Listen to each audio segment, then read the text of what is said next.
Olá, queridos alunos, queridas alunas, sejam todos muito bem-vindos à nossa aula de hoje. Eu sou a professora Marilane e hoje nós vamos estudar a aula 103 de Língua Portuguesa para o 9º ano.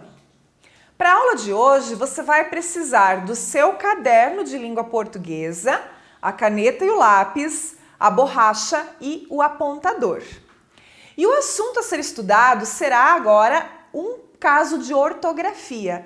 Nós hoje iremos aprender um pouquinho mais a respeito de sinais gráficos, abreviaturas e siglas, né? Para que a gente possa, então, escrever bem certinho.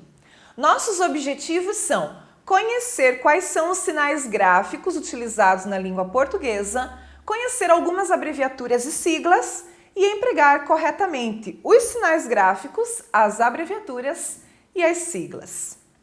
Muito bem, então vamos começar pelos sinais gráficos.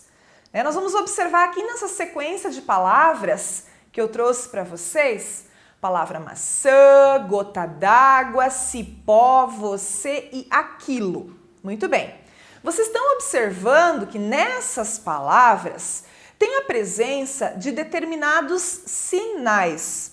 Esses sinais eles foram atribuídos junto às letras e vai dar, a essas letras, a essas palavras, um valor fonético especial, permitindo que as palavras sejam pronunciadas da forma correta. Então, lá na palavra maçã, a gente observa a presença de dois sinais gráficos, da cedilha e do tio. Já em gota d'água, nós estamos aqui observando a presença do apóstrofo e também um acento agudo. Em cipó, nós temos um acento agudo. Em você, nós temos um acento circunflexo. E em aquilo, nós temos um acento grave. Muito bem. Então, todos esses são sinais gráficos, que são colocados nas letras para que a gente fale a palavra corretamente, para que a gente pronuncie a palavra de forma certa.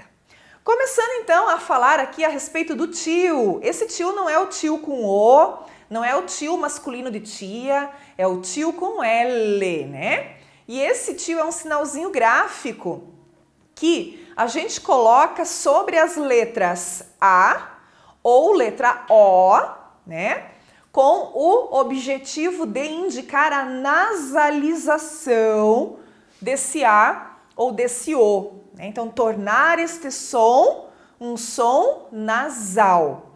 Vejamos exemplos, então, de uso do tio e da nasalização do som. Manhã, coração, órfã, imã, aviões, anões e põe.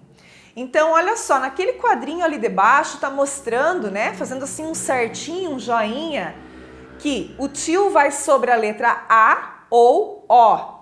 Então, é no ã, no ão, no ã e no ões. Já o sinalzinho assim para baixo, negativo, quer dizer que não usa tio nem na letra E e nem na letra I, Então, somente na letra A e na letra O. E marca o quê? Um som nasal, que é aquele som que fica preso no nariz mesmo, Manhã, parece que você fala com o nariz. Coração, fica preso, Por isso é nasal, ok? Muito bem.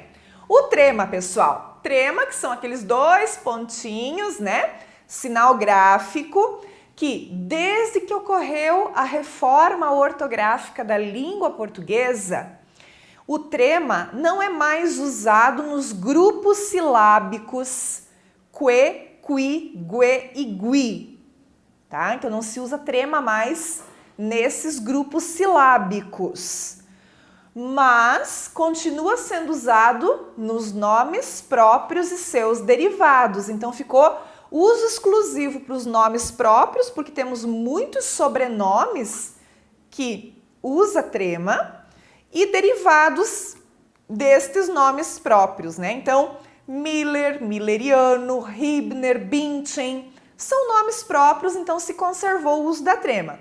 E ali do ladinho está mostrando que antes da reforma ortográfica, né, 50, linguiça, eram palavras que eram tremadas, né? Por quê? Porque tinha o grupo silábico que ou gui, então precisava da trema para indicar que aquele U deveria ser pronunciado, que não é um que, ge, gui, e sim que, qui, gue, gui, certo?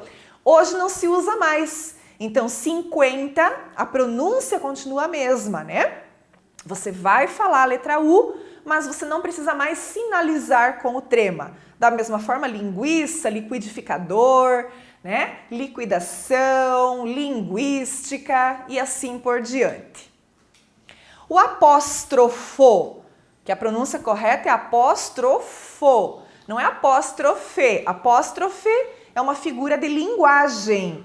Então, o nome desse sinalzinho gráfico aí, que é essa vírgulazinha, né, esse risquinho, é apóstrofo. E ele vai assinalar a supressão de um fonema.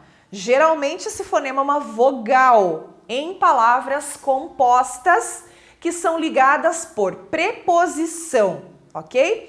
Então, olha os exemplos ali, ó. Minha alma, mãe d'água, caixa d'água, conde de. Então, minha alma, que eu posso suprimir esse último A e escrever desta forma, né, com o uso do apóstrofo. A mesma coisa, d'água, né? E lá temos um sobrenome, né, o conde de, que foi o marido da princesa Isabel, né? Muito bem. Acento agudo, o acento agudo, ele indica um som aberto. É um sinal gráfico, mas aqui a gente vai chamar de acento, né? E ele indica então esse som aberto e é colocado sobre uma vogal tônica. Cajá, até, vovó, matemática, prático. O acento agudo que é o risquinho, né? E também o acento circunflexo, que também é um sinal gráfico, mas que a gente chama de acento. O circunflexo é para representar um som fechado, né? E também colocado sobre uma vogal tônica. Então, lâmpada, vovô, clichê, ângulo, né? O som é fechado. Por isso, exige, então, o uso do acento circunflexo. Lembrando só aqui, vocês, que nós já estudamos regras de acentuação. Então, a gente já falou de acento agudo e circunflexo nas oxítonas, paroxítonas, proparoxítonas, monossílabos tônicos, hiatos e assim por diante, né? Só estou trazendo novamente aqui, por quê? Porque faz parte aí dos sinais gráficos que são colocados sobre as letras, né? E que nos ajudam na pronúncia correta das palavras. O acento grave, pessoal, que é o indicativo da crase. Irei à festa, né? Então, A com crase. Estes livros pertencem àquele garoto, aquele com crase, porque é aquele, né? Então, essa junção ali dos dois As dá uma crase. Vou à Bahia, A com crase também, né? Lembrando que nós já estudamos regras de crase, quando usa e quando não usa, né? A crase que é representada pelo acento grave, que é esse risquinho colocado do lado contrário, né? Ou seja, viradinho para a esquerda e que só se coloca sobre a letra A, né? Em determinadas circunstâncias, tem que seguir lá as regrinhas de uso de crase. A cedilha, pessoal. A cedilha, ela é usada na letra C, indicando que a cedilha representa o som de SS. Então, não é som de Z, né? Não é som de K. Então, a gente precisa representar a cedilha quando tiver este som, o som de dois S's. E aí, uma coisa muito importante que a gente precisa aprender de uma vez por todas na nossa vida é que só se coloca cedilha antes das vogais A, O ou U. Eu coloquei ele bem grandão, né, para você anotar isso aí. Cedilha, gente, é só antes de A, O e U. Não se usa cedilha na frente da letra E, nem na frente da letra I, jamais. Então, olha lá os exemplos. Açude, aço, associação, açúcar, apareça, né? Nenhuma delas tem E ou I. Então, você é somente com C, não tem cedilha no você, tá bom? Então, leva essa regrinha para vida. Cedilha somente no A, no O e no U, né? Para não confundir. E o hífen, pessoal? O hífen, né, que é um sinal em forma de um pequeno tracinho horizontal, que é usado tanto para unir elementos de palavras compostas, separar sílabas, marcar ligações enclíticas ou mesoclíticas, ou seja, ênclise e mesóclise, né, que a gente já estudou também. Então, olha ali os exemplos. Guarda-chuva é uma palavra composta, foi separada pelo hífen. Abolição, a professora mostrou ali uma separação silábica que é feita também pelo hífen, né? Ele tem essa função também. Telefonaram-lhe, temos ali um caso de enclise. E entregar-lhe-ei, um caso de mesóclise. Então, essas palavras ali também precisaram do uso do hífen. Lembrando que nós já estudamos regras para o uso do hífen. Estamos trazendo esse assunto aqui novamente apenas para mostrar que o hífen é um sinal gráfico. E agora vamos falar um pouquinho de abreviaturas, que também vai nos auxiliar na nossa ortografia. Abreviatura é a maneira reduzida de se representar uma palavra ou uma expressão, eliminando-se uma ou mais letras. Qual é o objetivo de empregar uma abreviatura, gente? Economia de tempo, economia de espaço. Só lembrando que termina geralmente numa consoante seguida do ponto final. Alguns exemplos de abreviaturas. F ponto é a abreviatura de feminino. ADJ ponto é a abreviatura de adjetivo. Const ponto, abreviatura da palavra construção. Lembra? Vai até a consoante. Apart ponto é a abreviatura de apartamento. P ponto ou page ponto é a abreviatura de página. Tel ponto é a abreviatura de telefone. SRTA ponto, a abreviatura de senhorita. SR ponto, abreviatura de senhor. Cap ponto, abreviatura de capítulo. Então, algumas abreviaturas a gente sabe empregar muito bem, porque elas já fazem parte do nosso dia a dia, né? Mas e se a gente ficar com dúvida de alguma abreviatura, precisa empregar uma abreviatura e tem dúvida de como faz isso? A quem a gente recorre? Então, na dúvida, né? É sempre bom a gente consultar uma lista de abreviaturas e siglas, que essa lista vai nos auxiliar na escrita correta. Eu não posso simplesmente sair abreviando do jeito que eu acho que posso, né?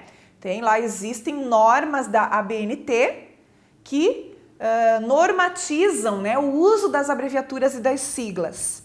E também nas gramáticas de língua portuguesa, você encontra listas de abreviaturas e siglas mais utilizadas. Então, é sempre bom consultar, pesquisar, né? Eu não posso sair abreviando do jeito que eu acho que é. Então, sempre seguir aí, né, na dúvida, estar pesquisando, estar consultando uma lista de abreviaturas e siglas.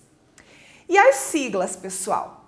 A sigla, ela é um tipo de abreviatura que se usa para representar uma locução substantiva ou ainda um nome composto. Geralmente, a sigla ela é formada com as iniciais maiúsculas dos elementos que a formam. Quando a gente estudou o processo de formação de palavras, a sigla entra como um processo de formação de palavras. Você vai lembrar disso, né? Então, hoje eu trouxe aqui novamente para que você relembre, né, que isso também nos ajuda na nossa escrita. Então, alguns exemplos de sigla, MEC, Ministério da Educação e Cultura, né? Então eu coloco ali as iniciais de cada palavra.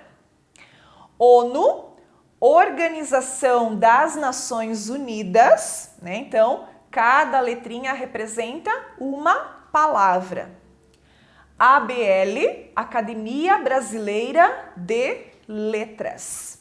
Então, cada uma dessas letras ali representa uma palavra. E aí você vai lembrar que nós temos muitas siglas, que a gente usa sigla e que a própria sigla, ela vira uma palavra. Por isso que esse tema, né, esse tópico aqui, ele faz parte lá do estudo do processo de formação de palavras. Porque muitas palavras já foram incorporadas na nossa língua pelo uso de siglas.